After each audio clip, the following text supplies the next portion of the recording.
청취자 여러분, 잔잔한 파도 소리와 새벽 시장의 활기찬 맥박이 고동치는 항구 도시가 누구든 경악하게 할 만한 비밀을 품고 있을 거라고 상상해 본 적 있으신가요? 바로 부산입니다. 예로부터 새벽녘이면 은빛 비늘처럼 반짝이는 바다, 끈기 있게 물살을 가르는 통통배 소리, 왁자지껄한 자갈치 시장의 풍경, 뜨거운 호떡과 믹스커피 향, 그리고 부두 근처 작은 골목의 대물림 국밥집에서 피어오르는 돼지 국밥의 구수한 김으로 알려진 곳이죠. 이 모든 것은 마음에 평온을 안겨주었습니다. 하지만 2017년 초여름으로 접어들던 어느 맑은 아침, 충격적인 사건이 발생했습니다. 낡은 목조 식당 안, 연탄불 위에서 부글부글 끓고 있던 거대한 가마솥 뚜껑 아래에서 사람들은 토막난 인간의 신체 일부를 발견하고 경악을 금치 못했습니다. 그 순간부터 부둣가의 좁은 골목은 숨을 죽였고 조심스러운 속삭임은 거대한 파도가 되어 부산 전체를 억눌린 인내와 마침내 드러난 진실 사이의 아슬아슬한 경계에 대한 이야기 속으로 끌고 들어갔습니다. 우리 함께 이 미스터리한 여정을 더 깊이 파고들기 전에 짧은 이야기 365 채널의 구독 버튼을 누르시고 알림벨을 활성화하는 것을 잊지 마세요. 그렇게 하시면 다음에 긴장감 넘치고 놀라운 이야기들을 항상 가장 먼저 만나보실 수 있을 겁니다. 부산에서는 새벽이 막 지나고 이슬이 아직 나무잎에 맺혀 있을 때면 영도 앞바다는 마치 잠바람에 부드럽게 쓸리는 은빛 비단처럼 보입니다. 멀리서 들려오는 통통배의 엔진 소리는 끈기 있는 숨소리 같고 간간히 닭 우는 소리와 낡은 나무 문이 삐걱이는 소리가 섞여 들려옵니다. 자갈치 시장 사람들은 이미 일어나 생선 상자를 나르고 채소를 진열하고 저울에 생선을 달고 있습니다. 김이 모락모락 나는 인스턴트 커피와 뜨거운 기름에 튀겨져 껍질이 아직 쭈글쭈글한 호떡 냄새 사이로 보통 가장 먼저 인사를 건네는 향기가 하나 있습니다. 바로 부두 근처 작은 골목의 낡은 식당에서 풍겨오는 돼지국밥 국물 냄새입니다. 그 식당은 박서연 씨 가족의 것으로 3대째 내려오는 유산이었습니다. 간판의 글씨는 희미해졌지만 어린 시절의 추억 때문에 여전히 사람들을 미소 짓게 만드는 곳이었죠. 아마 고향에서 살아보신 분들이라면 이런 종류의 평온함을 이해하실 겁니다. 시간은 느리게 흐르고 사람들의 발걸음도 느긋하지만 마음은 충만해지는 그런 느낌 말입니다. 서연은 보통 동이 트기 전부터 소매를 걷어붙였습니다. 그녀는 연탄불을 피우고 양념을 계량하고 바삭한 파김치를 준비하며 돼지고기가 부드럽게 익기를 기다렸습니다. 벽에는 돌아가신 어머니의 사진이 걸려 있었습니다. 꼼꼼하고 다정하기로 유명했던 그녀의 어머니는 요리란 단순히 양념의 문제가 아니라 평온한 마음의 문제라고 가르쳐 주셨습니다. 네 마음이 시끄러우면 국물이 맑아지지 않는단다. 어머니는 그렇게 말씀하셨죠. 서연은 매일 그 말을 기억했습니다. 부산이 영도대교 축제에 들뜬 분위기로 아이들은 웃고 어른들은 자랑스러움에 무릎을 치던 2017년 그 초여름에도 말입니다. 그날 아침도 여느 때와 똑같아야 했습니다. 이제는 예전처럼 걸음이 빠르지 않은 은퇴한 뱃사공초의 할아버지는 시장 볼 일이 있는 두세 명의 사람들을 건너편으로 태워줄 준비를 하고 있었습니다. 사람들은 따뜻한 마음이 담긴 소박한 인사말을 건넸습니다. 어르신, 좋은 아침입니다. 건강하시죠? 아이고, 그럼 건강하지. 최 할아버지는 매일 서연의 국밥집 앞을 지나갔습니다. 서연이 가게를 정리하는 모습, 그녀의 딸 아라가 작은 의자에 앉아 싸구려 종이에 돛담배 모양을 그리는 모습을 보곤 했습니다. 그는 고개를 끄덕이며 작은 농담을 던지곤 했죠. 아라, 커서 화가 되겠네. 그러면 그 아이는 수줍게 미소 지으며 빠진 앞니 하나를 감추려 고개를 숙이곤 했습니다. 하지만 여러분, 좋은 날은 종종 사소한 일들로 시작되곤 합니다. 우리가 훗날 가장 힘든 날로 기억하게 될 날도 마찬가지입니다. 해는 아직 높이 뜨지 않았습니다. 바다에서 불어오는 바람은 가벼운 냉기를 실어왔습니다. 하지만 무언가 어긋난 느낌이 들었습니다. 사람들은 닭들이 일제히 울지 않으면 변화의 징조라고 말합니다. 그날 아침 골목의 분위기는 달랐습니다. 시끄럽거나 소란스럽지는 않았지만 끊어질 듯 이어지는 속삭임 같은 것이 있었습니다. 평소 고춧가루 가격에 대해 농담을 주고받던 두 아주머니가 갑자기 조용히 이야기했습니다. 마치 바닥이 들을까 두려운 것처럼요. 채소를 파는 한 청년은 서연의 가게 앞을 지나갈 때 한 걸음 물러섰습니다. 마치 망설임이 그의 발걸음을 붙잡는 듯 했습니다. 자연의 징후를 읽는 데 익숙한 최할아버지 역시 이름 없는 그 이상함을 감지했습니다. 왜 이럴까? 그는 누구에게 할 것도 없이 중얼거렸습니다. 그는 걸음을 늦췄습니다. 바다 쪽에서는 노 젓는 소리가 물을 갈랐지만 식당 쪽에서는 공기가 평소와 다른 느낌을 품고 있었습니다. 마치 비가 내리고 싶지만 구름이 버티고 있는 것처럼요. 그는 고개를 돌려 반쯤 열린 문을 바라보고 그릇과 수저가 없는 텅 빈 긴 테이블을 보았습니다. 평소 그 시간이면 서연은 이미 그릇을 정리하고 있었을 겁니다. 또한 보통은 양념 냄새가 밖으로 나와 지나가는 사람들의 코를 간지렸을 겁니다. 그날 아침 식당은 숨을 죽인 듯 했습니다. 사람들이 모여들기 시작했습니다. 처음엔 2~3명, 그러다 7, 8명. 동네에서는 소문이 오토바이보다 빨리 퍼집니다. 누군가는 침을 삼켰고 누군가는 헛기침을 했습니다. 최 할아버지는 문지방으로 다가가 조심스러운 목소리로 불렀습니다. 서연아, 박서연. 대답이 없었습니다. 아라는 작은 의자에 보이지 않았습니다. 그 의자만이 쓸쓸하게 놓여 있었습니다. 뒤에서 사람들의 발걸음이 다가왔습니다. 어르신 무슨 일입니까? 한 상인이 짙은 부산 사투리로 물었습니다. 최 할아버지는 그저 손을 들어 조용히 하라는 신호를 보냈습니다. 일단 가까운 이웃부터 불러보세. 그는 서연이 장 보는 것을 자주 도와주던 이웃의 이름을 댔습니다. 옛날 어른들은 무언가 이상하면 먼저 소란을 피우지 말라고 가르쳤습니다. 입은 닫고 눈은 뜨고 마음은 차갑게 유지하라고요. 최 할아버지가 하려고 했던 것이 바로 그것이었습니다. 그는 경찰도 동네 어른도 아니었지만 그의 나이는 위험을 주었고 그 골목 아이들에 대한 그의 애정은 사람들이 그를 따르게 만들었습니다.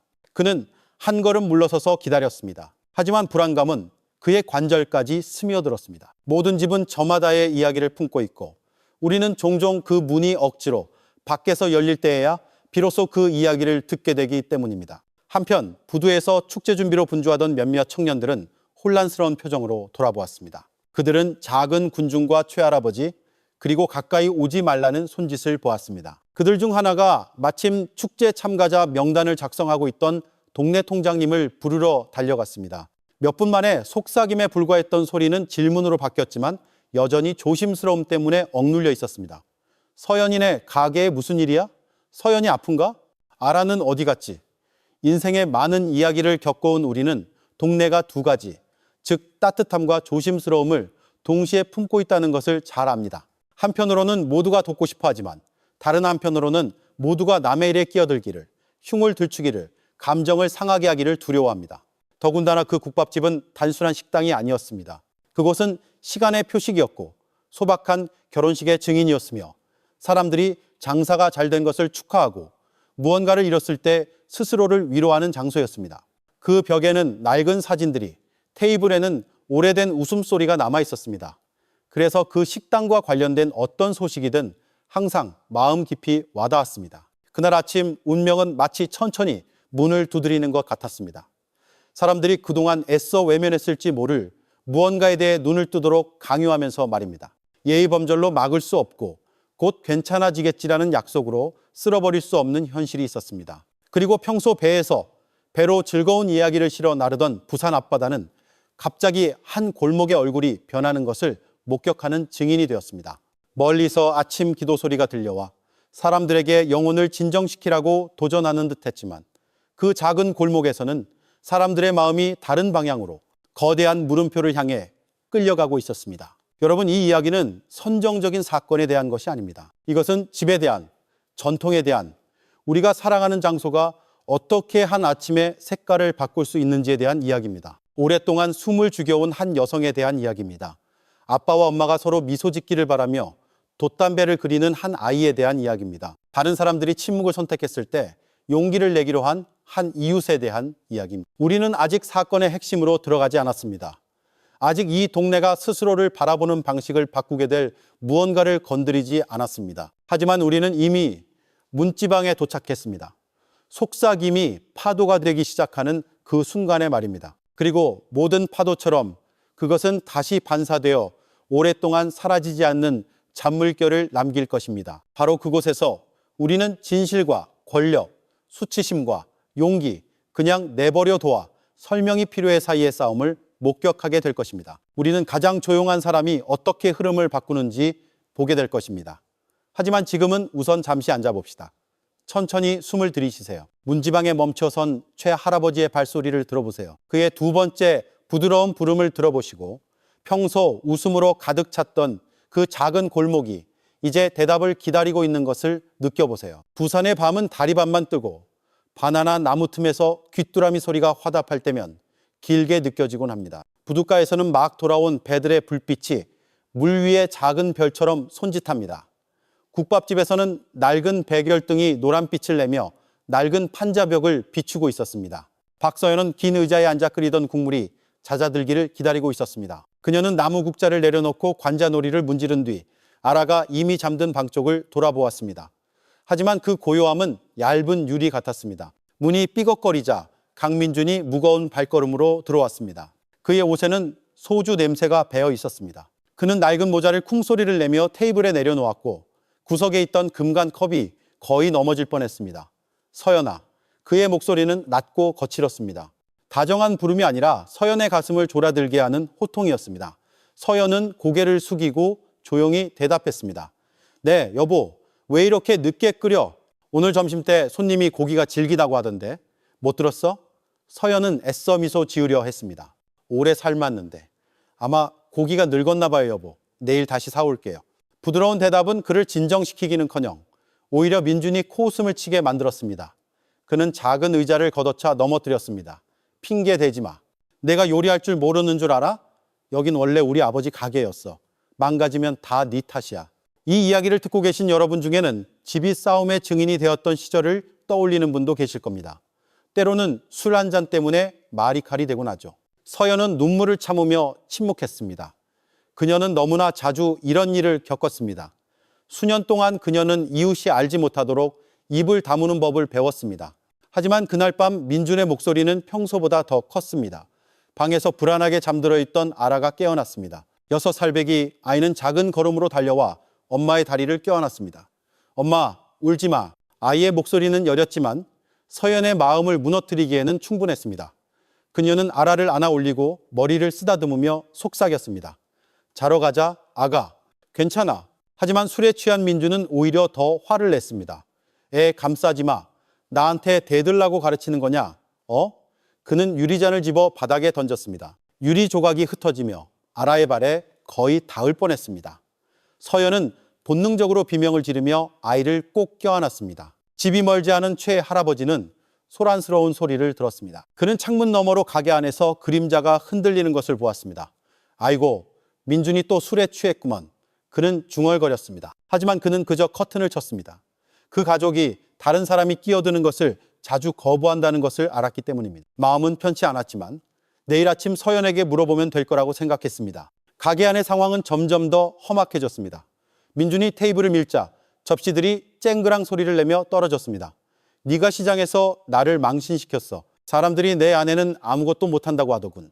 남들이 나를 비웃으면 넌 좋으냐? 서연은 입술을 깨물었습니다. 그녀의 마음속에는 할 말이 쌓여 있었지만 감히 입을 열지 못했습니다. 그녀는 그저 밤이 빨리 지나가고 아침이 와서 모든 것이 잠잠해지기를 바랄 뿐이었습니다. 하지만 운명은 제 갈 길이 있었습니다. 민준이 다가왔을 때 그의 손이 올라갔습니다. 아라는 두려움의 비명을 질렀습니다. 서연은 일어섰고 그녀의 몸은 떨렸습니다. 막으려 애썼습니다. 여보, 그만해요. 애 앞에서 이러지 마세요. 하지만 소주 때문에 눈이 충혈된 민준은 자비심이 없었습니다. 그는 서연을 밀었고 그녀는 주방 테이블 쪽으로 거의 넘어질 뻔했습니다. 그 테이블 위에는 평소 돼지고기를 자를 때 쓰는 큰 칼이 있었습니다. 서연은 공황 상태에서 그 칼을 잡았습니다. 그녀의 손은 차가웠고 심장은 쿵쾅거렸습니다. 여보, 나를 몰아붙이지 마세요. 그녀는 갈라지는 목소리로 말했습니다. 민준은 오히려 짧게 웃으며 다가와 서연의 팔을 잡았습니다. 순식간에 그의 몸이 앞으로 쏠렸습니다. 쥐고 있던 칼이 의도치 않게 찔렸습니다. 쇠가 살을 파고드는 소리, 그리고 귀가 먹먹해질 정도의 정적이 뒤따랐습니다. 서연은 멍하니 서 있었습니다. 아라는 엄마의 어깨에 얼굴을 묻고 큰 소리로 울었습니다. 민준은 비틀거렸고 그의 눈은 커졌습니다. 그리고 바닥에 쓰러졌습니다. 그 밤은 악몽으로 변했습니다. 바다에서 불어오는 바람은 더 이상 시원하지 않고 그림자처럼 차가웠습니다. 서연은 주저앉아 피 묻은 자신의 손을 바라보았습니다. 그녀는 무엇을 해야 할지 몰랐습니다. 세상이 멈춘 것 같았습니다. 오직 아라의 울음소리만이 공간을 채웠습니다. 하느님, 제가 무슨 짓을 한 거죠? 그녀는 몸을 떨며 속삭였습니다. 그녀는 아라를 안고 진정시켰습니다. 스스로는 무너져 내리고 있었음에도 말입니다. 공황 상태에서 그녀는 문을 잠그고 커튼을 치고 구석에 오랫동안 주저앉아 있었습니다. 여러분, 그런 상황에서 여성은 종종 명확하게 생각할 수 없게 됩니다. 남편이 적이 되었을 때 어떻게 대처해야 하는지 가르쳐주는 스승은 없습니다. 문 뒤의 상처를 진정으로 아는 이웃도 없습니다. 서연은 그저 아내이자 오랫동안 참아온 엄마였습니다. 그리고 그날 밤 그녀는 통제력을 잃었습니다. 밖에서는 사람들이 다시 조용해졌습니다. 가끔 동네 개가 짖을 뿐이었습니다. 부산은 여전히 살아 숨쉬고 있었습니다. 배는 마지막 손님을 건네주고 시장은 물건을 정리하고 가로등은 깜박였습니다. 그 작은 식당에서 방금 무슨 일이 일어났는지 아무도 몰랐습니다. 서연은 마침내 울음에 지쳐 그녀의 무릎에서 다시 잠든 아라를 바라보았습니다. 그녀는 내일 아침 해가 뜰 것이고 사람들이 아침을 먹으러 올 것이라는 것을 알았습니다. 하지만 그녀는 앞으로 쏟아질 모든 질문에 어떻게 대답해야 할지 몰랐습니다. 그날 밤 그녀는 거의 들리지 않는 목소리로 기도할 수 있을 뿐이었습니다. 주님, 저에게 힘을 주세요. 제 아이가 모든 것을 잃지 않게 해주세요. 그리고 그렇게 평범했어야 할 부산의 한밤은 한 가족뿐만 아니라 부둣가 골목 전체를 시험하게 될 긴 이야기의 시작이 되었습니다. 새벽이 거의 다가왔지만 박서연에게 밤은 끝없이 느껴졌습니다. 주방 바닥에 앉아 그녀의 몸은 굳어 있었고 시선은 연탄불 근처에 쓰러져 있는 그림자에 고정되어 있었습니다. 창밖에서는 첫 새벽 기도 소리가 들려오기 시작하며 사람들을 깨우고 있었습니다. 하지만 서연에게 세상은 굳게 닫힌 것 같았습니다. 아라는 아직 잠들어 있었습니다. 그녀의 얼굴은 눈물 자국으로 젖어 있었고 잠잘 때 항상 함께하는 낡은 헝겊 인형을 껴안고 있었습니다. 서연은 오랫동안 딸을 바라보았습니다. 그녀의 마음은 외쳤습니다. 이 아이를 지켜야 해. 하지만 어떻게? 여러분, 사람이 공황 상태에 빠지면 생각은 종종 잘못되었더라도 손쉬운 길을 찾게 됩니다. 서연은 밖으로 뛰쳐나가 최 할아버지의 문을 두드리거나 동생 서진에게 연락하고 싶었습니다. 하지만 다른 그림자가 그녀를 괴롭혔습니다. 험담하기 좋아하는 이웃들의 얼굴, 시장에서의 비웃음 소리, 그리고 항상 저 여자는 가정을 제대로 돌보지 못해라고 말하는 사람들의 시선. 서연은 머리를 감싸 쥐었습니다. 내가 신고하면 누가 내가 단지 버텼을 뿐이라고 믿어줄까? 내가 수년간 맞고 모욕당했다는 사실에 누가 신경이나 쓸까? 그녀는 동네에서 많은 사람들이 침묵을 선택한다는 것을 알았습니다. 그들에게 술 취한 남편은 여전히 남편이고 아내는 인내해야 했습니다. 그 말은 오래전부터 그녀를 괴롭히던 족쇄 같았습니다. 시계는 느리게 똑딱거렸습니다. 그녀가 어젯밤 준비했던 국물 냄새가 여전히 큰 솥에서 풍겨나오고 있었습니다. 서연은 천천히 연탄불 쪽으로 다가갔습니다. 작은 불씨가 아직 살아있었고 연탄재는 여전히 붉었습니다. 그녀는 오랫동안 그 솥을 바라보았습니다. 그리고 절망 속에서 어두운 생각이 스며들었습니다. 만약 이 모든 것을 저 안에 숨긴다면? 그녀는 눈을 감고 세차게 고개를 저었습니다. 아니야, 이건 미친 짓이야. 하지만 경찰이 오고 아라가 혼자 우는 모습, 시댁 식구들이 자신을 비난하는 상상이 그녀의 가슴을 답답하게 만들었습니다. 그녀는 세상에 홀로 맞서는 기분이었습니다.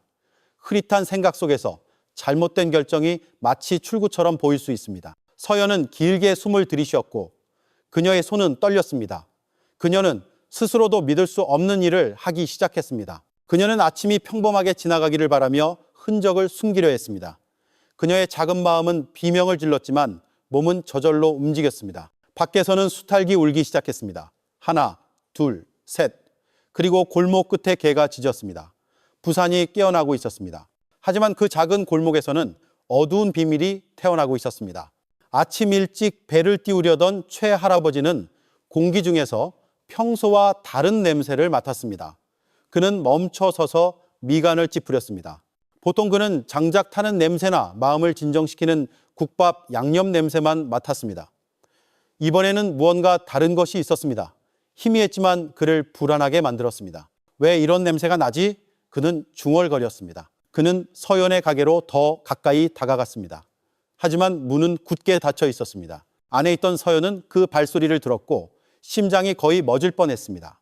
그녀는 서둘러 커튼을 젖히고 모든 것이 잠겼는지 확인했습니다. 아라가 깨어나 중얼거렸습니다.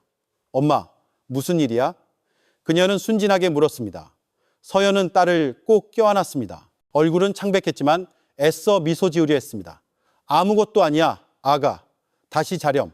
여러분, 우리는 어머니의 마음이 얼마나 무거울지 상상할 수 있습니다. 한편으로는 두려움에 휩싸여 있으면서도 다른 한편으로는 아이를 모든 끔찍한 일로부터 보호하고 싶어 합니다. 그것이 바로 죄책감, 공황, 그리고 모성 본능 사이에서 서연이 겪는 딜레마였습니다. 아침이 밝아오면서 골목은 사람들의 소리로 붐비기 시작했습니다. 채소 장수가 수레를 밀며 아주머니들을 불렀습니다. 아이들은 책가방을 메고 학교 갈 준비를 하며 뛰어다녔습니다. 삶은 아무 일 없다는 듯이 흘러갔습니다. 하지만 그 가게 커튼 뒤에서는 폭풍이 휘몰아치고 있었습니다. 최 할아버지는 여전히 궁금해서 결국 부두 근처 벤치에 앉았습니다. 그는 증거 없이 소문을 퍼뜨리고 싶지 않았습니다. 하지만 그의 마음은 뭔가 잘못됐어 라고 말하고 있었습니다. 그는 정오까지 그 가게가 계속 닫혀 있으면 문을 두드리겠다고 스스로에게 약속했습니다. 한편 봉제 공장에서 일하는 서진은 무슨 일이 일어났는지 아직 몰랐습니다. 어젯밤 그녀는 언니에게 전화하고 싶었지만 너무 늦어서 그만두었습니다. 그녀는 종종 서연에게 충고했습니다. 형부가 더 심해지면 두려워하지 마. 내가 언니 편이 되어줄게. 하지만 서연은 항상 쓴웃음으로 대답했습니다. 괜찮아, 서진아. 그래도 남편이잖아. 그 말이 이제 서진의 귓가에 맴돌았습니다. 비극이 기다리고 있다는 것을 그녀는 몰랐지만 말입니다. 아침이 밝아왔습니다. 부산 앞바다는 자갈치 시장으로 채소, 닭, 생선을 실어 나르는 작은 배들로 붐비기 시작했습니다. 곧 열릴 축제는 도시 분위기를 들뜨게 만들었습니다. 하지만 골목 한 구석에서는 어두운 그림자가 짙어지고 있었습니다. 서연은 언제라도 두드려질 수 있는 문을 바라보며 힘없이 앉아 있었습니다. 그녀는 자신이 숨긴 것이 무엇이든 오래가지 못할 것이라는 것을 알았습니다. 공기는 냄새를 사방으로 퍼뜨렸고 한두 명의 이웃은 이미 속삭이기 시작했습니다. 저 가게 왜 안 열지? 보통 서연이는 아침부터 국밥을 내놓는데 매 순간이 길게 느껴졌습니다. 이웃의 모든 속삭임이 판결처럼 들렸습니다. 서연은 아라의 손을 잡고 그 작은 손가락이 다시 꽉 쥐는 것을 느꼈습니다. 그녀는 아직 출구가 있다고 믿고 싶었습니다. 하지만 시간이 흐를수록 모든 비밀이 밝혀질 순간도 가까워지고 있었습니다. 아침 해가 떠오르자 황금빛 햇살이 부둣가를 따라 늘어선 양철 지붕집들에 떨어졌습니다. 상인들의 목소리는 더욱 시끄러워졌습니다. 어떤 이는 어묵을 팔았고 어떤 이는 쉰 목소리로 외쳤습니다. 싱싱한 생선, 싱싱한 생선. 삶은 평소와 같았습니다. 하지만 자갈치 시장 근처 작은 골목에는 굳게 닫힌 문이 하나 있었습니다. 평소 아침 7시부터 손님으로 가득 찼던 박서연의 국밥집은 조용했습니다. 국물 냄새도 파볶는 연기도 숟가락이 그릇에 부딪히는 소리도 없었습니다. 사람들은 의아해하기 시작했습니다.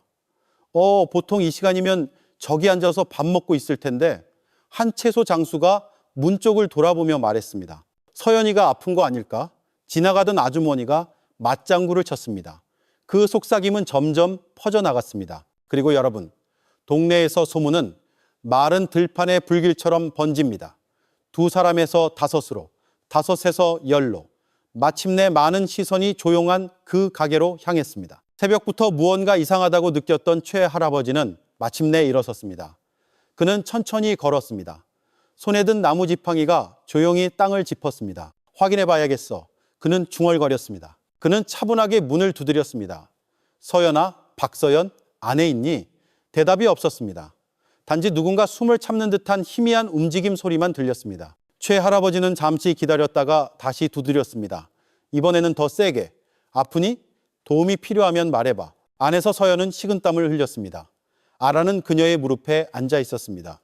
아이의 눈은 혼란스러웠습니다. 엄마, 누가 불러요? 서연은 아이를 꼭 껴안았습니다.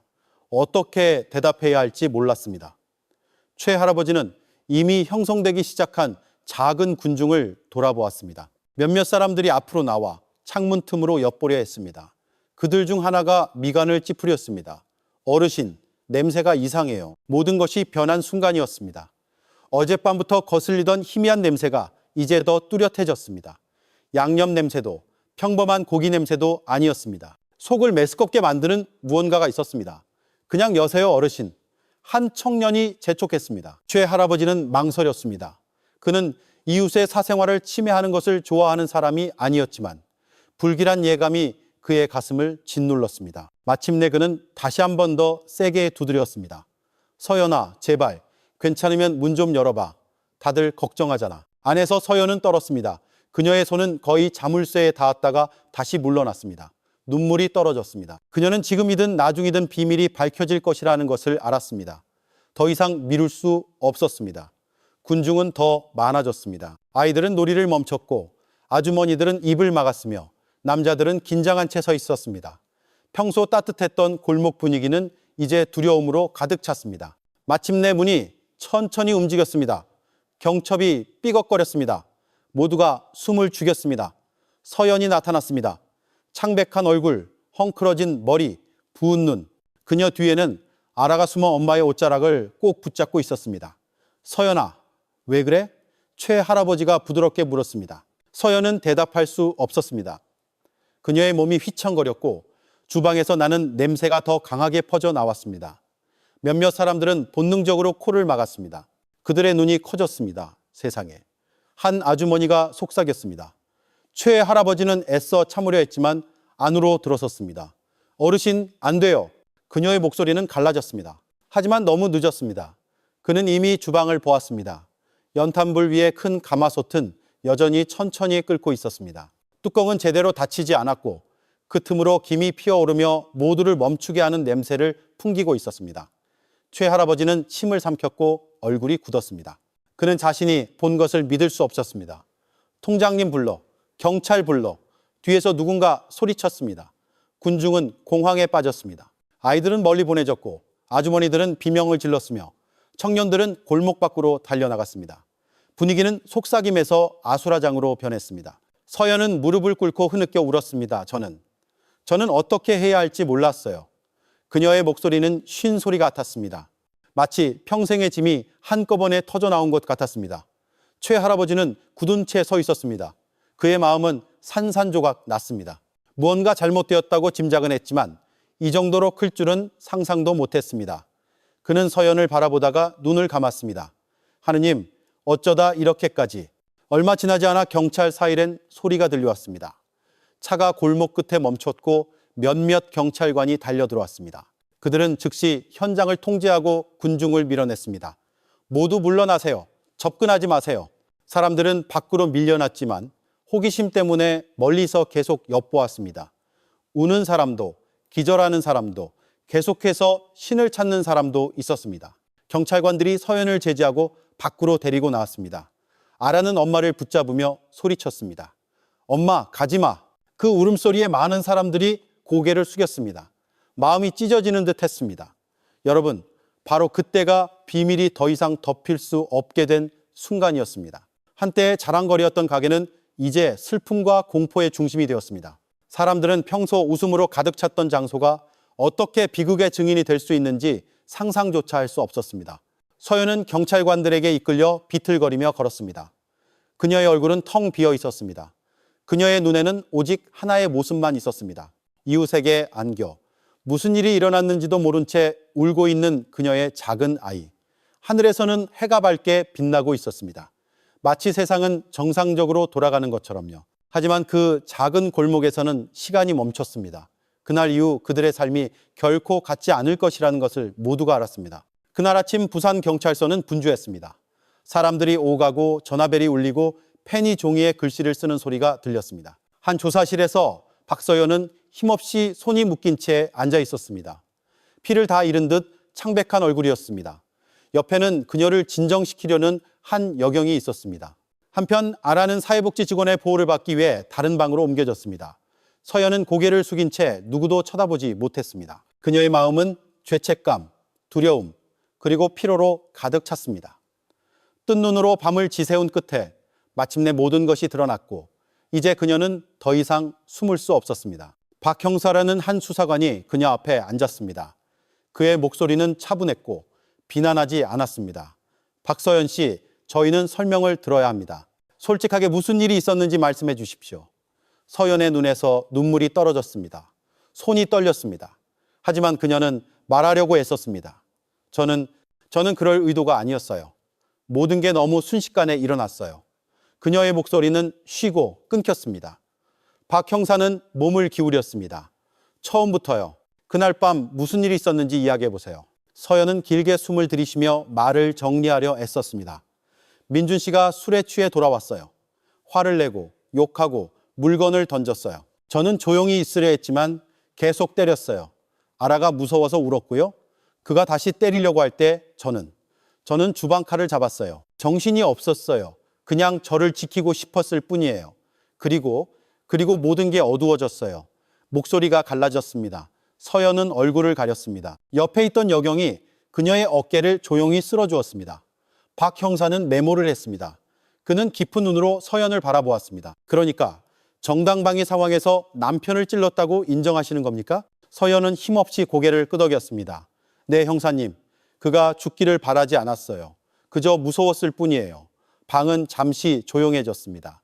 밖에서는 다른 경찰들의 발소리가 들렸습니다. 범죄 사건을 흔히 보는 수사관들에게도 이 이야기는 남달랐습니다. 연민이 스며들었습니다.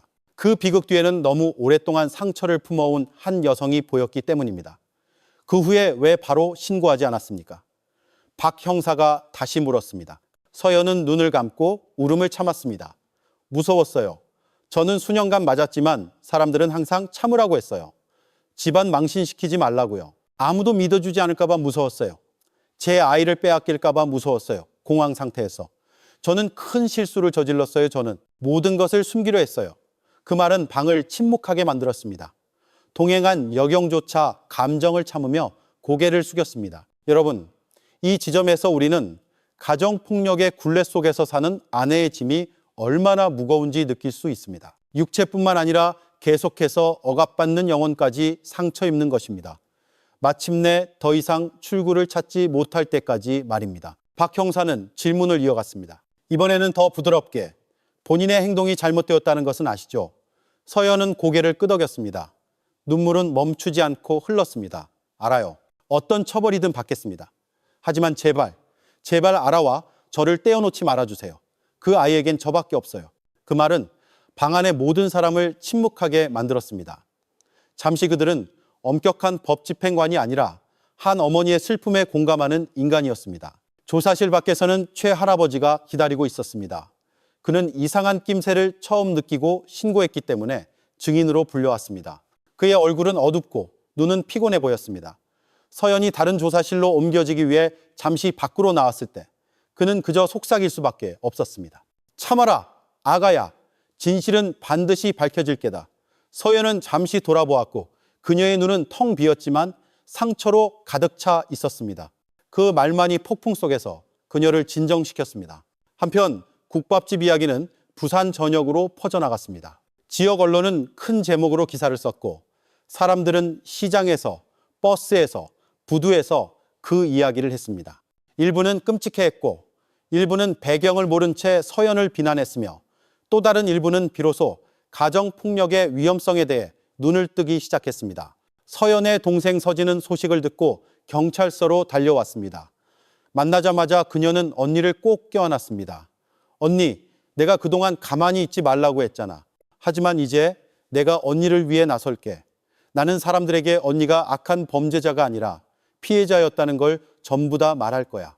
두 자매의 울음소리가 터져나와 주위의 많은 사람들을 안타깝게 만들었습니다. 여러분, 이 이야기는 집안의 폭력이 항상 겉으로 드러나지 않는다는 것을 상기시켜 줍니다. 이웃은 소란을 들을 수 있지만 종종 침묵을 선택합니다. 가족은 멍을 볼 수 있지만 그건 흔한 일이야 라고 말합니다. 그리고 결국 그 침묵이 비극 속에서 터져 나올 때까지 가장 큰 독이 됩니다. 그날 공식적인 소식이 나왔습니다. 박서연은 추가 조사를 위해 구금되었습니다. 하지만 여론은 갈리기 시작했습니다. 그녀를 잔인하다고 비난하는 사람들도 있었고 공감하며 이 사건이 정당방위로 다뤄져야 한다고 주장하는 사람들도 있었습니다. 그 소란 속에서 아라는 오직 한 가지만 아는 작은 아이로 남았습니다. 그녀는 엄마가 돌아오기를 원했습니다. 저녁 해가 부산 앞바다에 지고 주황색 빛이 흐르는 물을 감쌌습니다.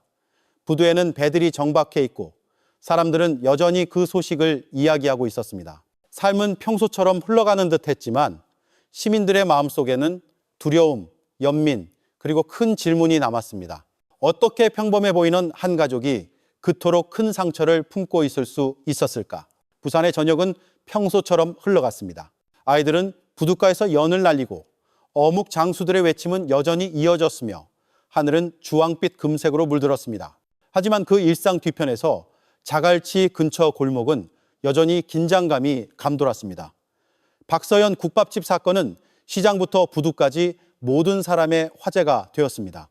사건 현장에서 멀지 않은 더 큰 집에 사는 동네 유지 김 의원은 등나무 의자에 앉아 골똘히 생각에 잠겨 있었습니다. 그는 3대째 이어온 국밥집 비극의 현장이 되다라는 큰 제목이 실린 지역 신문을 읽고 있었습니다. 김 의원의 미간이 찌푸려졌습니다. 단지 사건이 떠들썩해서가 아니라 이 소식이 자신의 지역구 이미지를 망칠 수 있다는 것을 알았기 때문입니다. 특히 시의원들이 참관할 영도대교 축제를 앞두고 있었기에 더욱 그랬습니다. 이 소식이 더 커지면 외부 사람들은 우리 동네를 야만적인 곳이라고 할 거야. 그는 나지막이 말했습니다. 차를 준비하던 그의 아내가 망설이며 돌아보았습니다. 하지만 우리가 뭘 할 수 있겠어요, 여보? 그건 이제 경찰 소관이잖아요. 김 의원은 길게 한숨을 쉬었습니다. 바로 그거야. 시 경찰이 전적으로 맡게 되면 그들은 샅샅이 파헤칠 거야. 민준이네 집안의 모든 흉이 드러나겠지. 민준이 아버지는 내 오랜 친구였고 이 동네를 위해 애쓴 분이었는데 그 집안 이름이 망가지게 둘 수는 없어. 그는 일어나 서성거렸습니다. 그의 마음속에는 오랜 우정뿐만 아니라 체면 문제도 있었습니다. 지역 유지로서 그는 동네의 얼굴을 지킬 책임이 있다고 느꼈습니다. 외부 사람들은 자세한 내막을 알 필요 없어. 그냥 덮어두는 게 낫지. 이건 단순한 사고나 평범한 부부싸움 문제였다고 말하는 거야. 그는 중얼거렸습니다. 한편 경찰서에서 서진은 긴장된 얼굴로 기다리고 있었습니다. 그녀는 방금 언니에 대해 진술을 마쳤습니다. 그녀는 이 사건을 축소하려는 쪽이 있다는 소식을 믿을 수 없었습니다. 뭐라고요? 사고로 처리하고 싶다고요? 안 돼요. 우리 언니는 잔인한 살인자가 아니라 피해자예요. 그렇게 되면 사람들은 언니가 겪은 진짜 고통을 영원히 모를 거예요. 한 경찰관이 그녀를 진정시켰습니다. 진정하세요, 부인. 저희는 아직 조사 중입니다. 모든 것이 밝혀질 겁니다. 하지만 서진은 배후에 무언가 움직이고 있다는 것을 알았습니다. 그녀는 인맥이 넓은 김 의원이라는 사람의 이름을 들어본 적이 있었습니다. 만약 그가 정말 개입한다면 진실은 묻힐 수도 있었습니다. 그날 밤 서진은 최 할아버지의 집을 찾아갔습니다. 어르신, 저 사람들이 입막음을 하려는 것 같아요. 우리 언니가 2번 죽게 생겼어요. 최 할아버지는 한숨을 쉬며 등불에 반짝이는 바다를 바라보았습니다. 나도 오래전부터 알고 있었어. 서진아, 힘 있는 사람들은 항상 모든 것이 아름답게 보이길 원하지. 속은 썩어 문드러졌어도 말이야. 하지만 걱정 마라. 내게 방법이 있다. 무슨 방법이요, 어르신? 최 할아버지는 낡은 장롱에서 작은 상자를 열었습니다. 그 안에는 몇 권의 수첩이 있었습니다. 이건 오래된 기록이야. 내가 직접 민준이가 가게 앞에서 서연이를 때리는 걸 본 적이 있지.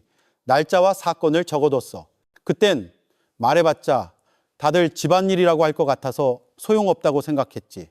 하지만 지금은 이게 증거가 될 수 있을 거야. 서진은 감격해서 거의 울 뻔했습니다. 어르신, 감사합니다. 어르신만이 진정으로 신경 써주시는 분이라는 걸 알아요. 여러분, 이것이 때때로 동네에서 살아가는 방식입니다. 작은 사람들의 목소리는 종종 체면과 권력에 의해 묻히곤 합니다. 하지만 항상 한두 명은 비록 낡은 장롱 속에 보관하더라도 진실을 기록하기로 선택합니다. 그리고 바로 그곳에서 희망이 태어날 수 있습니다. 다음 날 김 의원은 몇몇 동네 유지들을 모았습니다. 그는 단호하게 말했습니다. 우리는 명예를 지켜야 합니다. 외부 사람들이 비웃게 놔둘 수 없어요. 민준이는 부부싸움 중 사고로 죽었다고 말하세요. 폭력이나 다른 부끄러운 이야기는 언급하지 마세요. 몇몇 사람들은 두려움 때문에 혹은 체면 때문에 고개를 끄덕였습니다. 하지만 동의하지 않고 침묵하는 사람도 있었습니다. 그중 한 명이 참석한 최 할아버지였습니다. 그는 그저 깊은 눈으로 김 의원을 바라보다가 나지막이 말했습니다. 의원님, 진실을 덮으면 상처는 낫지 않습니다. 오히려 골마서 우리 모두를 파괴할 겁니다. 분위기는 싸늘해졌습니다. 김 의원은 탁자를 내리쳤습니다. 내가 여기 책임자요. 동네 명예가 걸린 문제라고. 아무도 반대하지 마시오. 사람들은 긴장된 얼굴로 흩어졌습니다. 문제는 더욱 뜨거워졌습니다. 일부는 침묵을 선택했고 일부는 험담을 시작했으며 또 다른 일부는 마음이 편치 않았습니다. 한편 구치소에 있는 서연은 매일 밤 울었습니다. 그녀는 아라를 생각하고 산산조각난 미래를 생각했습니다. 그녀를 지키던 여경은 때때로 안타까움을 느꼈습니다. 힘내셔야 해요. 아마 길이 있을 거예요. 하지만 그 길은 멀고 어둡고 빛이 없는 것처럼 느껴졌습니다. 밖에서는 서진과 최할아버지가 행동 계획을 세우기 시작했습니다. 그들은 작은 목소리만으로는 진실이 묻힐 수 있다는 것을 알았습니다. 그들은 모든 사람이 누가 진짜 잘못했는지 볼 수 있도록 증거를 공개할 적절한 때를 기다려야 했습니다. 잘못한 것은 서연뿐만 아니라 너무 오랫동안 방치된 침묵과 폭력이었습니다. 그리고 바로 그 지점에서 여러분, 이 이야기는 더 깊은 층을 드러내기 시작합니다. 더 이상 단순한 가정 비극이 아니라 진실과 권력, 양심과 체면 사이의 싸움이었습니다. 밤이 부산에 내려앉았습니다. 바다에서는 물이 달빛을 반사하며 반짝였습니다. 사람들은 잠들었지만 목조주택의 벽 뒤에서는 누군가는 불안해하고 누군가는 기도하고 누군가는 계획을 세우고 있었습니다. 그들은 내일이 단지 축제의 날이 아니라 이 동네의 얼굴을 영원히 결정할 싸움의 시작이 될 수도 있다는 것을 알았기 때문입니다. 부산의 아동보호소 작은 방에서 아라는 파란색 플라스틱 의자에 앉아 있었습니다. 그녀의 작은 발은 바닥에 닿지 않았습니다. 손에는 낡은 헝겊 인형을 들고 있었습니다. 그녀의 눈은 텅 빈 채 창밖을 바라보고 있었습니다. 그날 밤 이후로 그녀는 말을 거의 하지 않았습니다. 아주 가끔 엄마라고 속삭이며 불렀을 뿐입니다. 사회복지사인 한 여성, 이 선생님이 다가가려 했습니다. 그녀는 따뜻한 우유 한 잔을 가져왔습니다. 아라야, 이거 마시고 힘내자. 아이는 그저 조용히 고개를 저었습니다. 그녀의 눈은 자주 울어서 여전히 빨갛게 부어 있었습니다. 그녀는 무슨 일이 일어났는지 완전히 이해하지 못했습니다. 그녀가 아는 것은 단 한 가지였습니다. 엄마가 곁에 없다는 것, 그리고 그것만으로도 그녀의 세상을 무너뜨리기에 충분했습니다. 여러분, 우리 모두는 집이 무너질 때 아이의 마음이 얼마나 쉽게 부서지는지 압니다. 아직 폭력이나 감옥이라는 단어를 이해하지 못하더라도 아라는 두려움을 이해했습니다.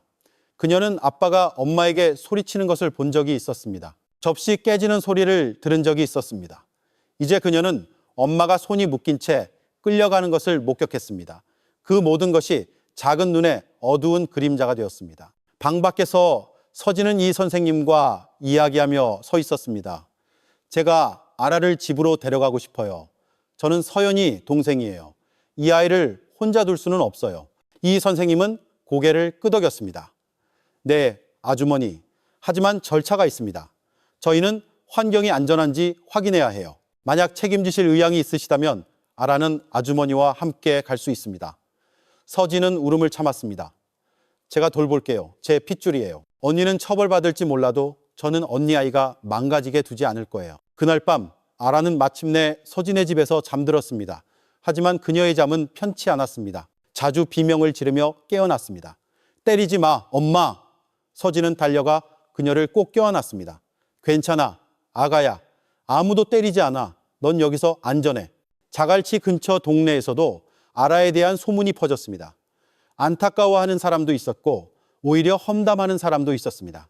어린 것이 벌써 고아가 됐으니 불쌍하기도 하지. 누군가 말했습니다. 그러게, 하지만 지 엄마가 자초한 일이잖아. 다른 이가 대답했습니다. 그 말들은 아직 아물지 않은 상처에 소금을 뿌리며 맴돌았습니다. 최 할아버지는 찻집에 앉아 있다가 그 속삭임을 들었습니다. 그는 지팡이로 탁자를 두드렸습니다. 함부로 말하지들 마시오. 그 아이는 잘못이 없어. 도와주지 못할 거면 짐이나 되지 마시오. 그의 단호한 목소리에 몇몇 사람들은 부끄러운 듯 고개를 숙였습니다.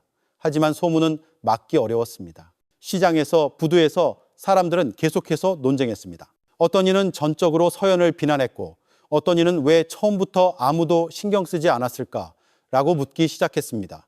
그 분열은 모든 대화에서 느껴졌습니다. 한편 김 의원은 이 상황을 불안하게 지켜보았습니다. 그는 소문이 축제 준비를 망칠 수 있다는 것을 알았습니다. 이대로 가다간 외부 사람들은 이 동네를 축제가 아니라 비극으로 기억할 거야. 그는 아내에게 불평했습니다. 그는 소문을 잠재울 방법을 모색하기 시작했습니다. 그것이 서진과 최 할아버지의 목소리를 억누르는 것을 의미하더라도 말입니다. 다른 한편에서 서진은 오히려 더욱 단호해졌습니다. 그녀는 아라가 우는 것을 볼 때마다 자신의 책임이 더욱 커진다고 느꼈습니다. 그녀는 경찰서를 찾아가 서연의 가정폭력 이야기가 무시되어서는 안 된다고 요구했습니다. 우리 언니는 범죄자가 아니에요. 살아남으려고 버틴 거예요.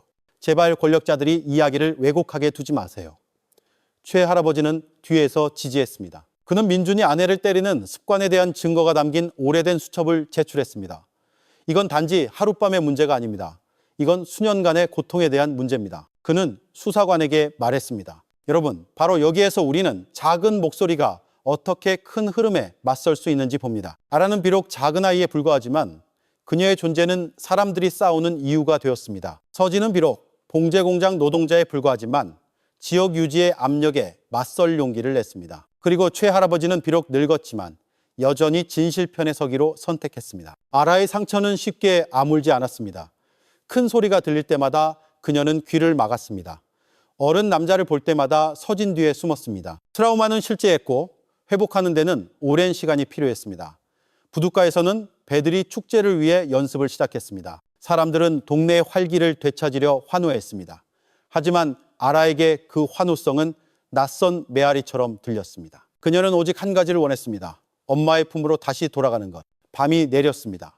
바다에서 불어오는 바람은 시원함을 가져왔습니다.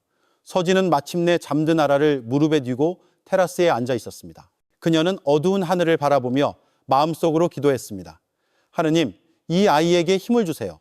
영원히 아물지 않는 상처를 안고 자라지 않게 해주세요. 김우현의 큰 집에서는 여전히 그의 정치적 계산이 계속되고 있었습니다. 서진의 작은 집에서는 이모의 사랑이 조카의 상처를 덮으려 애쓰고 있었습니다. 그리고 구치소에서 서연은 자신의 아이에게 힘을 달라고 긴 기도를 올리며 무릎을 꿇고 있었습니다. 그렇게 여러분, 폭력에서 태어난 상처는 부부에게서 멈추지 않습니다. 그것은 아이의 영혼으로 스며들고 이웃의 귀로 번지며 공동체의 마음을 짓누릅니다. 그리고 종종 아라와 같은 작은 아이는 어른들이 숨긴 상처의 가장 정직한 거울이 됩니다. 기다리던 날이 마침내 찾아왔습니다. 빛바랜 흰색 페인트가 칠해진 부산지방법원 건물에는 박서연의 첫 공판을 보기 위해 사람들이 몰려들었습니다. 시장 상인부터 주부, 지역기자까지 모두가 왔습니다. 이 사건은 이미 화제의 중심이 되었고 많은 사람들이 3대째 이어온 국밥집 문 뒤에서 실제로 무슨 일이 있었는지 알고 싶어 했습니다. 서연은 소박한 수의를 입고 법정으로 들어섰습니다. 얼굴은 창백했고 눈은 부어 있었으며 발걸음은 비틀거렸습니다. 하지만 방청석에 앉은 서진의 품에 안긴 아라를 발견했을 때 희미한 미소가 떠오르는 듯 했습니다. 아라는 작은 손을 흔들다가 조용히 울기 시작했습니다. 그 모습에 법정 안에 많은 사람들이 안타까움에 고개를 숙였습니다. 판사가 큰 목소리로 재판 시작을 알렸습니다. 오늘 피고인 박서연에 대한 심리를 시작하겠습니다. 나무 망치 소리가 긴 과정의 시작을 알렸습니다. 검사가 일어나 강한 어조로 공소 사실을 낭독했습니다. 피고인은 고의로 남편 강민준의 생명을 빼앗았습니다. 그 후 비인간적인 방법으로 증거를 인멸하려 시도했습니다. 그 말에 법정 안에 몇몇 사람들이 몸서리를 쳤습니다. 서연은 고개를 숙였고 눈물이 무릎 위로 떨어졌습니다. 그녀는 반박하지 않고 그저 손에 든 옷자락을 꽉 쥐었습니다. 서연의 변호인 차례가 되었습니다.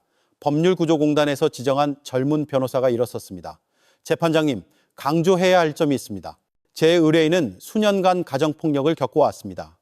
발생한 행위는 계획된 범죄가 아니라 자신을 방어하기 위한 본능적인 반응이었습니다. 저희는 이를 증명할 증인들을 신청할 것입니다. 법정하는 즉시 속삭임으로 가득 찼습니다. 동의하는 사람도 있었고 비웃는 사람도 있었습니다. 앞줄에는 김우현이 긴장된 얼굴로 앉아 있었습니다. 그는 단순히 주민으로서가 아니라 동네의 이미지를 대표하는 사람으로서 왔습니다.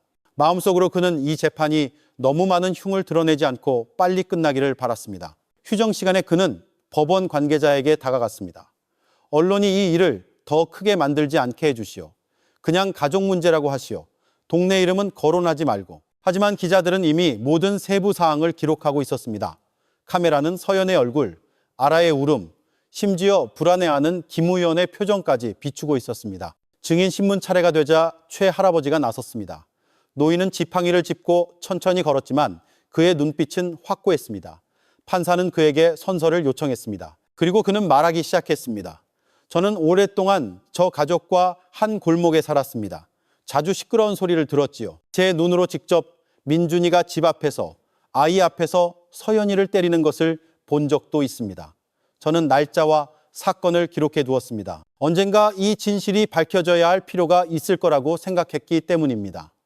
그는 주머니에서 낡은 수첩을 꺼냈습니다. 방은 조용해졌습니다. 판사는 그 수첩을 받아 잠시 읽어본 뒤 고개를 끄덕였습니다.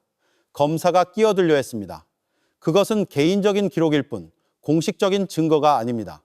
하지만 최 할아버지는 똑바로 쳐다보며 말했습니다. 나는 대단한 작가는 아니지만 무엇이 옳고 그른지 아는 늙은이요. 당신들이 눈을 감고 싶다면 그러시오. 하지만 나는 그럴 수 없소. 웅성거리는 소리가 다시 들려왔습니다. 몇몇 사람들은 용기를 내어 말하기 시작했습니다. 맞아, 서연이가 자주 맞았지. 분위기가 바뀌었습니다. 법원 밖에서 서진은 아라를 꼭 껴안았습니다. 봤지, 아가야. 네 엄마를 위해 용감하게 말해주는 분이 계시잖니. 아라는 작게 고개를 끄덕였습니다. 눈은 여전히 부어 있었지만요. 판사는 다른 증인 신문을 위해 다음 주까지 재판을 연기했습니다. 망치가 두드려지고 법정은 뜨거운 분위기 속에서 해산되었습니다. 김 의원은 붉게 상기된 얼굴로 밖으로 나갔습니다. 그는 만약 강민준의 가정폭력에 대한 진실이 널리 알려지면 자신의 입지가 위태로워질 것이라고 느꼈습니다.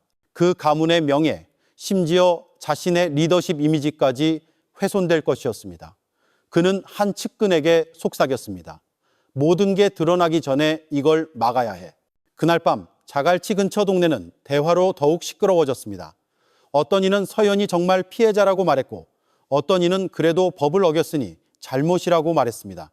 그 논쟁은 동네를 갈라놓았고 성대에 써야 할 축제 분위기를 무미건조하게 만들었습니다. 여러분, 이것이 법이 작동하는 방식입니다.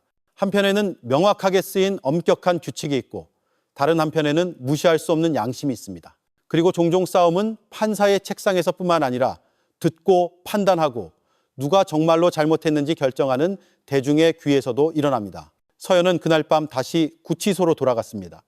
감방 안에서 그녀는 나지막한 목소리로 기도했습니다. 하느님, 제 아이가 진실을 모른 채 자라지 않게 해주세요.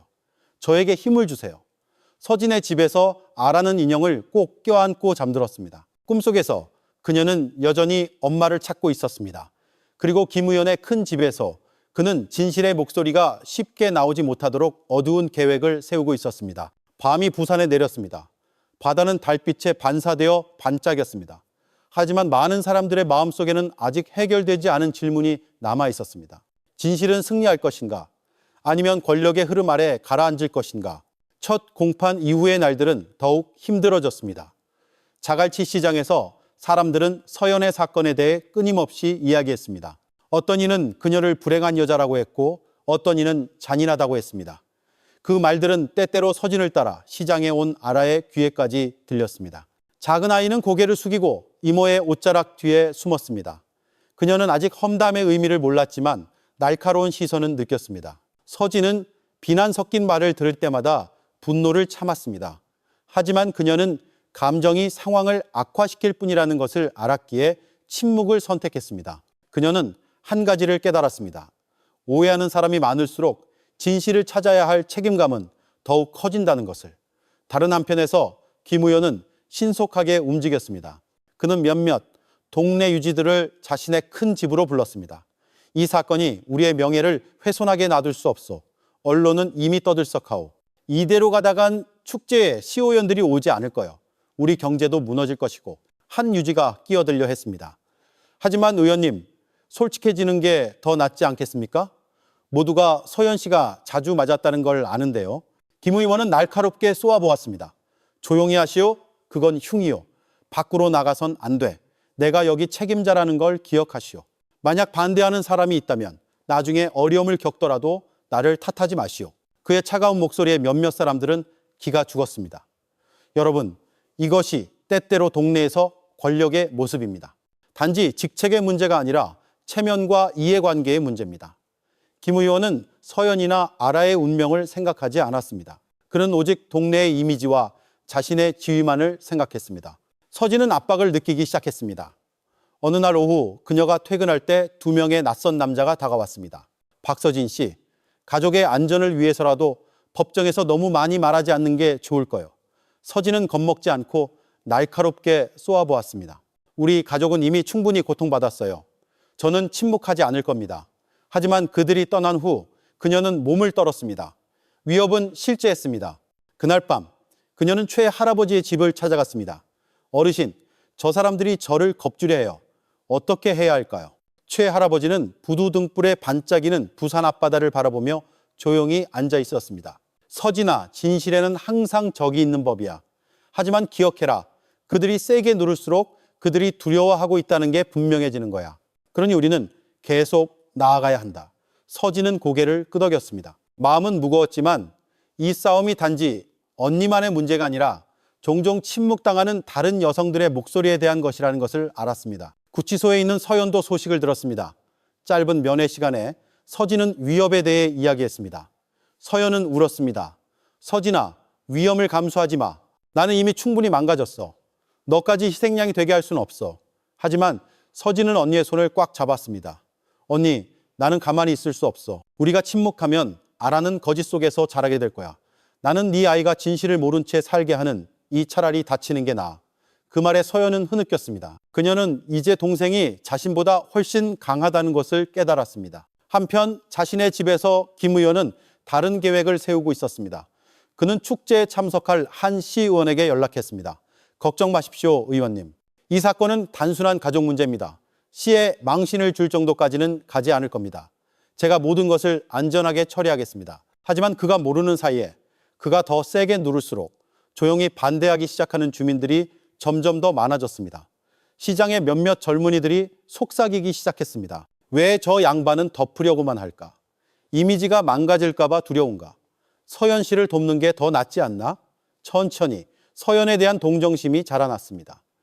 순수한 아라, 끈기 있는 서진, 그리고 최 할아버지의 증언이 사람들로 하여금 다른 면을 보게 만들었습니다. 여러분, 우리는 진실이 물과 같다는 것을 압니다. 잠시 막을 수는 있지만 시간이 지나면 결국 틈을 찾아 새어나올 것입니다. 그리고 그 작은 동네에서 진실의 물은 스며들기 시작했습니다. 많은 이들이 큰 돌로 그것을 막으려 애썼지만 말입니다. 그날 밤 서진의 집에서 아라는 그녀의 무릎에 앉아 있었습니다. 이모, 엄마는 언제 와요?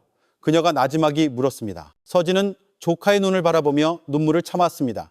내 엄마는 싸우고 있어.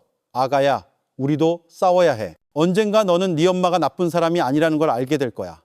그저 자기 아이를 지키고 싶었던 엄마였을 뿐이야. 아라는 작게 고개를 끄덕였습니다. 아직 완전히 이해하지는 못했지만 서진의 따뜻한 포옹은 그녀를 안전하게 느끼게 했습니다. 부둣가에서는 축제를 위해 연습하는 배들의 소리가 울려 퍼지며 활기를 불어넣었습니다. 하지만 서연의 가족에게 그날들은 경주에 대한 것이 아니라 더 큰 싸움에 대한 것이었습니다. 낙인, 불에, 그리고 권력의 그림자와의 싸움. 밤은 깊어지고 바다에서 불어오는 바람은 차가웠습니다. 서진은 오랫동안 별을 바라보며 앉아 마음속으로 속삭였습니다. 나는 물러서지 않을 거야. 서연 언니를 위해, 아라를 위해, 그리고 침묵당했던 모든 여성을 위해. 그리고 그렇게 여러분, 진실로 가는 길은 종종 험난하고 위협과 두려움으로 가득 차 있습니다. 하지만 항상 다리가 떨리더라도 굳건히 서기로 선택하는 사람들이 있습니다. 같은 법원 건물, 같은 나무 의자였지만 공기는 달랐습니다. 그날 아침 부산 하늘은 옅게 흐려 마치 해가 너무 밝지 않도록 막는 듯 했습니다. 입구 복도에서 사람들은 더 조심스럽게 속삭였습니다. 첫 공판에서 나온 최 할아버지의 수첩에 대한 소문이 퍼졌고 많은 이들이 기다리고 있었습니다. 오늘 진실은 더 명확해질 것인가? 아니면 권력의 장난으로 더 흐려질 것인가? 박서연이 들어섰습니다. 얼굴은 여전히 창백했지만 눈빛에는 새로운 결의가 서려 있었습니다. 그녀는 아라를 찾았고 서진의 무릎에 앉은 아이를 발견했습니다. 작은 손의 흔들림에 서연은 조용히 고개를 끄덕였습니다. 그녀는 숨을 들이쉬고 등을 폈습니다. 판사가 망치를 두드렸습니다. 재판이 시작되었습니다. 검사는 첫 증인을 신청했습니다.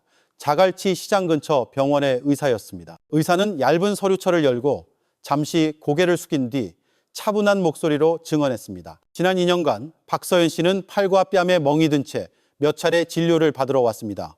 항상 미끄러졌거나 주방에 부딪혔다고 말했습니다. 하지만 상처의 패턴은 반복적이었습니다.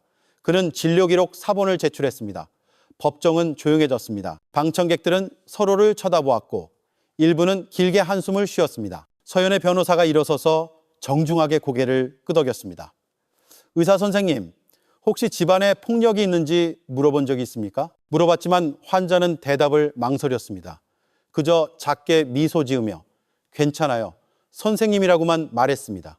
그 대답은 미완으로 남았습니다. 뒷좌석에서 몇몇 아주머니들은 여성들이 상처를 숨기기 위해 너무나 자주 사용하는 그 문장을 알아챈 듯 고개를 숙였습니다. 두 번째 증인은 아라를 돌보는 사회복지사 이 선생님이었습니다. 그녀는 아이의 존엄성을 지키기 위해 세부 사항을 공개하지 않았지만 아라의 불안감, 악몽, 그리고 큰 소리에 대한 두려움에 대해 조심스럽게 설명했습니다.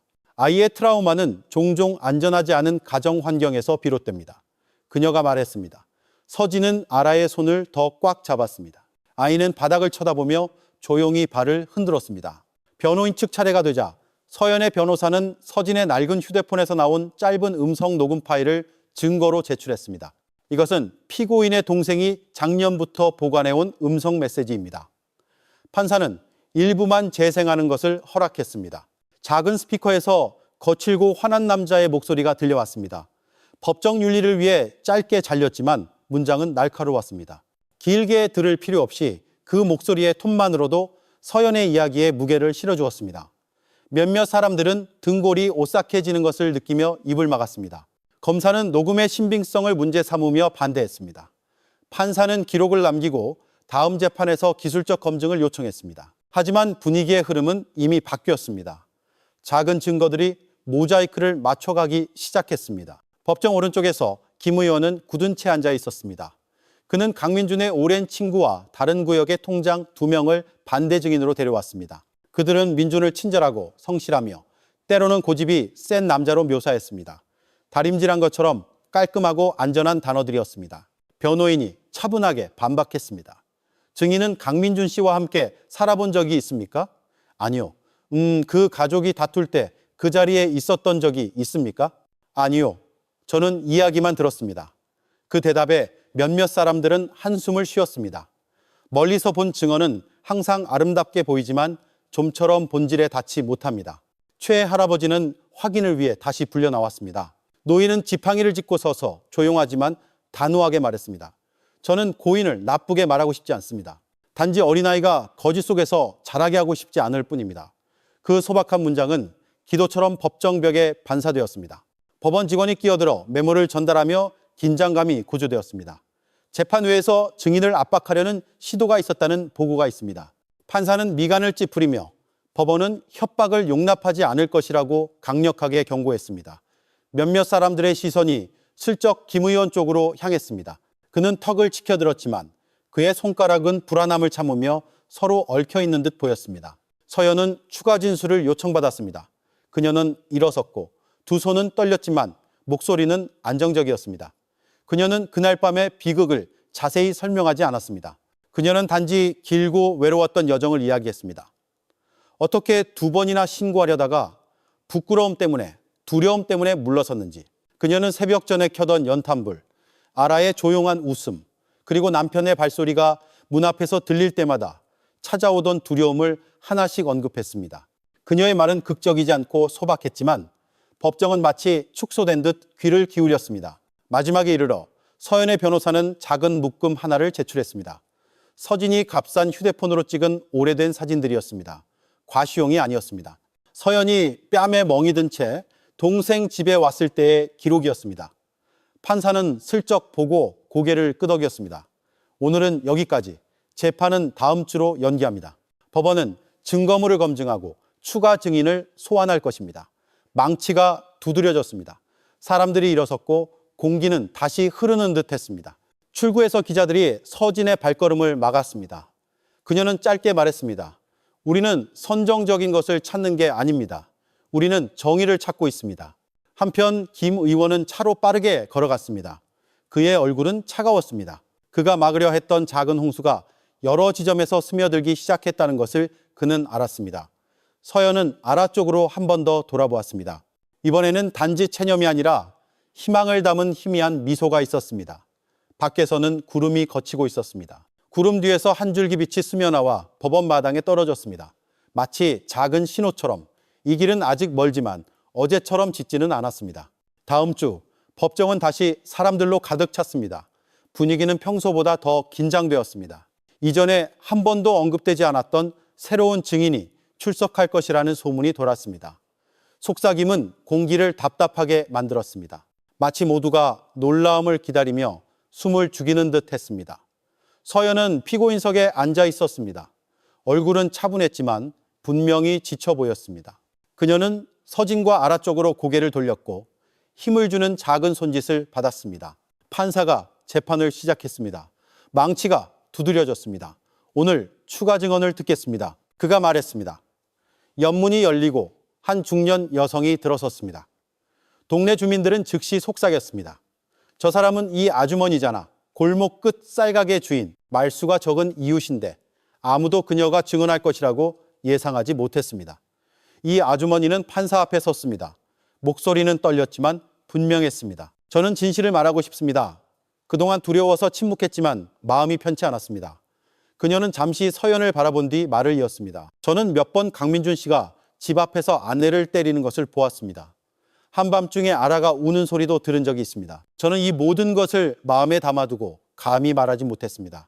하지만 이제 더 이상 눈 감을 수 없습니다. 법정은 조용해졌습니다. 판사조차 몸을 기울여 진지하게 듣고 있었습니다. 검사가 압박하려 했습니다. 증거가 있습니까? 이 아주머니는 한숨을 쉬고 천 가방에서 낡은 종이 한 장을 꺼냈습니다. 이것은 제가 예전에 썼던 작은 기록입니다. 통장님께 제출하려고 했지만 두려웠습니다. 제가 들었던 날짜, 시간, 그리고 시끄러운 소리를 적어두었습니다. 판사는 그 기록을 받았습니다. 그의 얼굴은 심각해졌습니다. 이것은 검증될 것이지만 증인의 기록은 이미 제출된 녹음 및 다른 기록과 일치합니다. 그 목소리는 법정을 뒤흔드는 추가적인 망치 소리와 같았습니다. 방청석에서 최 할아버지는 조용히 고개를 끄덕였습니다. 마치 마음속으로 마침내 다른 목소리가 나왔구나라고 말하는 듯 했습니다. 서진은 아라를 꼭 껴안았고 눈에는 눈물이 고였습니다. 법정 구석에서 김 의원의 얼굴은 굳어졌습니다. 그는 주민 중 누군가가 자신의 대열에서 벗어날 용기를 낼 것이라고는 전혀 예상하지 못했습니다. 그의 손은 무릎 위에서 주먹을 쥐고 있었습니다. 하지만 그는 아무것도 할 수 없었습니다. 모두가 보았고 모두가 들었습니다. 여러분, 진실은 그렇습니다. 때로는 두려움 때문에 오랫동안 숨겨지지만 한 사람이 용기를 내면 다른 사람들에게 길을 열어줍니다. 소박한 쌀가게 주인이 아주머니는 서연의 이야기를 뒷받침하는 핵심 증인이 되었습니다. 판사는 그날 재판을 짧지만 무거운 말로 마쳤습니다. 이 사건은 점점 명확해지고 있습니다. 정의는 수치심이나 체면에 의해 방해받아서는 안 됩니다. 다음 주 마지막 증언으로 재판을 이어가겠습니다. 서연은 고개를 숙였고 눈물이 흘렀습니다. 처음으로 그녀의 눈물은 단지 절망 때문이 아니라 희미한 희망이 현실이 되기 시작했기 때문이었습니다. 마지막 공판일이 다가왔습니다. 법원 건물은 꽉 찼습니다. 심지어 복도밖까지 판결을 듣고 싶어하는 주민들로 붐볐습니다. 모두가 오늘 이 단지 박서연의 운명에 대한 날이 아니라 누가 옳고 누가 눈을 감았는지에 대한 날이라는 것을 알았습니다. 서연은 창백하지만 굳건한 얼굴로 앉아 있었습니다. 서진의 무릎에 앉은 아라는 작은 손을 흔들었습니다. 뒤에는 최 할아버지와 이 아주머니가 도덕적 지지를 보내기 위해 참석했습니다. 판사가 재판을 시작하고 마지막으로 발언할 기회를 주었습니다. 갑자기 김 의원이 일어섰습니다. 그의 목소리는 컸습니다. 재판장님, 저는 이 지역의 유지로서 이 사건이 가족의 흉이라는 점을 강조하고 싶습니다. 과장하지 마십시오. 우리 동네의 명예를 훼손하지 마십시오. 방은 즉시 소란스러워졌습니다. 일부 주민들은 속삭였고 어떤 이는 실망한 듯 고개를 저었습니다. 판사가 망치를 두드렸습니다. 여기는 법정이지 동사무소가 아닙니다. 우리가 찾는 것은 진실이지 체면이 아닙니다. 검사는 다시 서연의 잘못을 강조하려 했습니다. 하지만 변호인은 새로운 증거들, 즉 이 아주머니의 기록, 병원의 진료 기록, 그리고 서진의 휴대폰 음성 녹음을 제시했습니다. 모든 것이 체계적으로 정리되어 오랜 기간의 폭력 패턴을 보여주었습니다. 판사는 서연 쪽으로 고개를 돌렸습니다. 피고인, 마지막으로 할 말이 있습니까? 서연이 일어섰습니다. 그녀의 목소리는 떨렸습니다. 저는 완벽한 아내가 아니었습니다. 하지만 저는 단지 제 아이를 지키고 싶었습니다. 더 빨리 용기를 내지 못한 것을 후회합니다. 제가 처벌받는다면 받아들이겠습니다. 하지만 제발 아라가 거짓 속에서 살게 하지 말아주세요. 엄마가 포기한 게 아니라 싸웠다는 걸 알게 해주세요. 아라의 뺨에 눈물이 흘렀고 그녀는 본능적으로 외쳤습니다. 엄마, 그 순수한 목소리의 방은 조용해졌습니다. 판사가 망치를 두드리고 판결을 낭독했습니다. 법원은 피고인 박서연이 사망을 초래한 과실에 대해 유죄임을 인정한다. 그러나 체계적인 가정폭력의 증거를 고려하여 피고인에게는 가벼운 형을 선고한다. 범죄자로서가 아니라 버텨낸 피해자로서. 법정은 함성으로 가득 찼습니다. 안도하는 사람도 있었고 눈물을 흘리는 사람도 있었습니다. 서진은 아라를 꼭 껴안았습니다. 한편 최할아버지는 경건하게 고개를 숙이며 감사의 말을 속삭였습니다. 다른 한편에서 김 의원의 얼굴은 창백해졌습니다. 진실을 덮으려던 그의 모든 노력이 실패했습니다.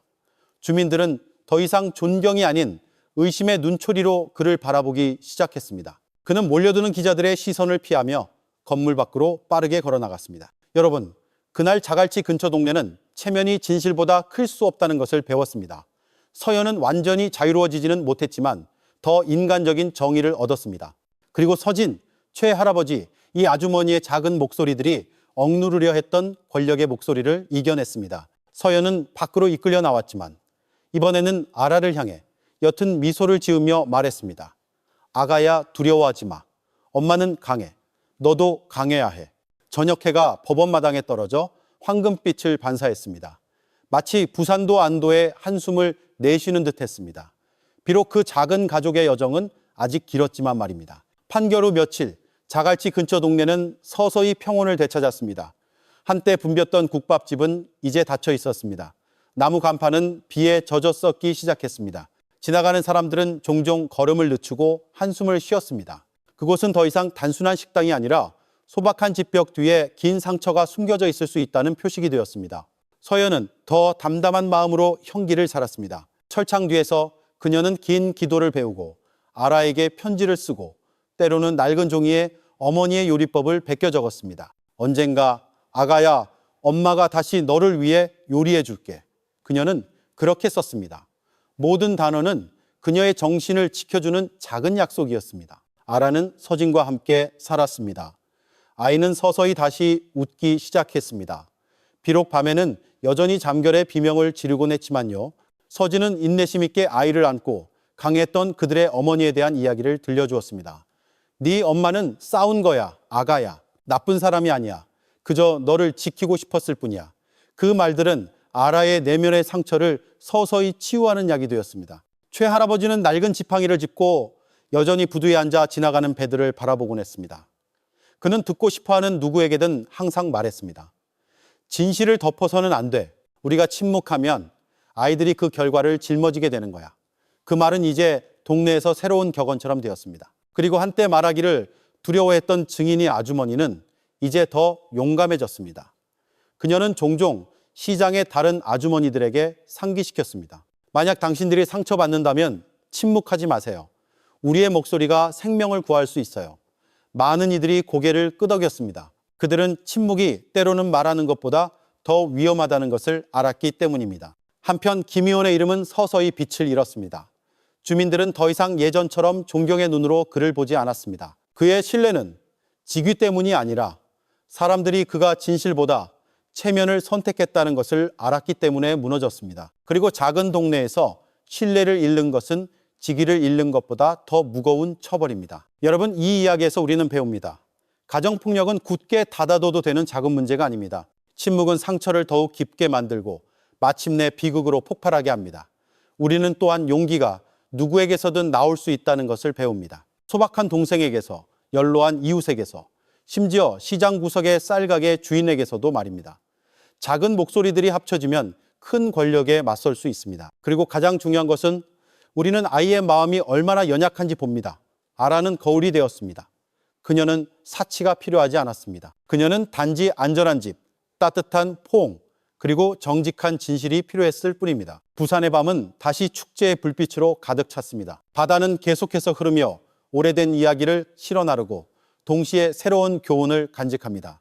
자갈치 근처 주민들에게 박서연의 비극은 단지 슬픈 이야기가 아니라 영원한 경고가 되었습니다. 체면이 정의를 이기게 하지 마라. 침묵이 진실을 묻게 하지 마라. 그리고 우리 모두에게 이 이야기가 상기시켜 주기를 바랍니다. 집은 아이가 사랑에 대해 처음 배우는 곳입니다. 만약 그 사랑에 금이 가면 아이의 세상도 함께 금이 갑니다.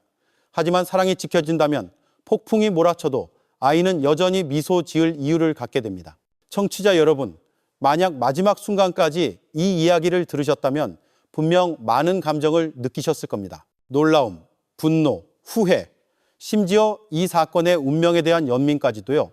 한 생명이 사라졌고 완벽해 보였던 범죄는 거의 잊힐 뻔했습니다. 하지만 진실을 찾는 이들의 끈기 덕분에 정의는 마침내 세워졌습니다. 이야기 속에서 사건이 해결된 방식에 대해 어떻게 생각하십니까? 그것은 용기였을까요? 아니면 무모함이었을까요? 만약 당신이 그 상황에 있었다면 어떻게 행동했을까요? 아래에 댓글을 남겨주세요. 만약 진실이 밝혀질 가치가 있다고 믿으신다면 1을 눌러주세요. 만약 의심스러운 점이 있다고 느끼신다면 0을 눌러주세요. 들어주셔서 감사하며 그 길이 쉽지 않더라도 항상 정의의 편에 서시기를 바랍니다.